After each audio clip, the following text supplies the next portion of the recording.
बहुत से लोग गणेश और शंकर पर यह कहकर गलत भाषा का उपयोग भी करते हैं कि जो अपने बेटे को नहीं पहचान सका वो शंकर भगवान कैसे हो सकता है। इसके लिए एक मित्र ने मुझसे ऐसा ही सवाल किया जो शायद सत्य से अनजान हिंदुओं के लिए गुस्से का विषय बन जाता है, किंतु आपको सत्य से भी अवगत होना होगा जिससे आप ऐसे अनर्थक प्रश्नों के उत्तर जान सकें और भविष्य में जब भी आपसे कोई पूछे तो उनको बता सकें।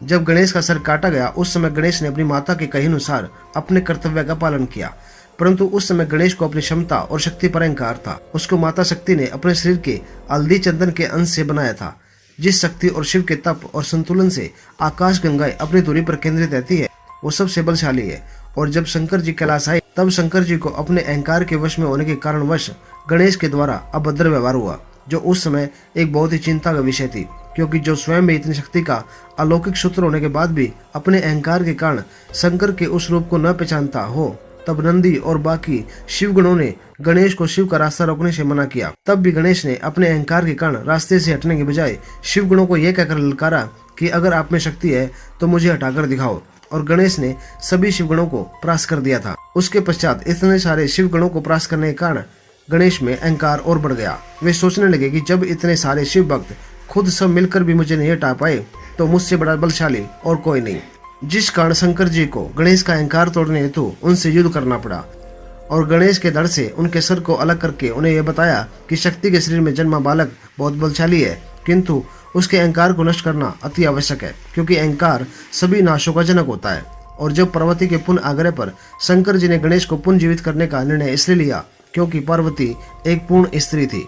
उनमें स्त्रियों के सभी गुण और अवगुण थे। शंकर जी ने गणेश को जीवित रखने के लिए हाथी का सिर मंगवाया, वो इसलिए कि हाथी का शरीर तो बड़ा होता है, साथ ही उसको अपने शरीर पर कभी अहंकार नहीं होता, क्योंकि वे कभी खुद अपने शरीर की विशालता को नहीं देख पाते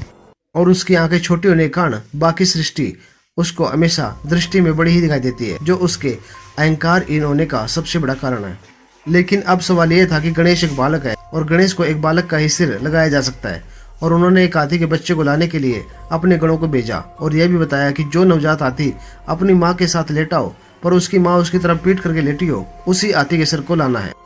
इससे हाथी की माँ को अपनी गलती का एहसास होगा, जो आज भी एक मिसाल है। माँ अपने बच्चों को सीने से लगाकर सोती है, कभी पीट करके नहीं सोती, क्योंकि वो जानती है कि पीठ पीछे उसके बच्चे की रक्षा कौन करेगा।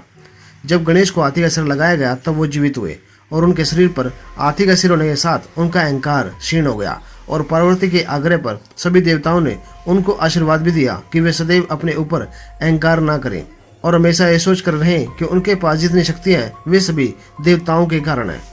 तब से गणेश में कभी अहंकार नहीं आया और शिव ने गणेश के धड़ पर हाथी का सिर लगाकर ये भी उदाहरण दे दिया कि कभी भी अहंकारी व्यक्ति कभी देव नहीं हो सकता। अब सवाल यह है कि वापस गणेश का ही सिर क्यों नहीं लगाया गया, ये अगली वीडियो में आपको बताया जाएगा।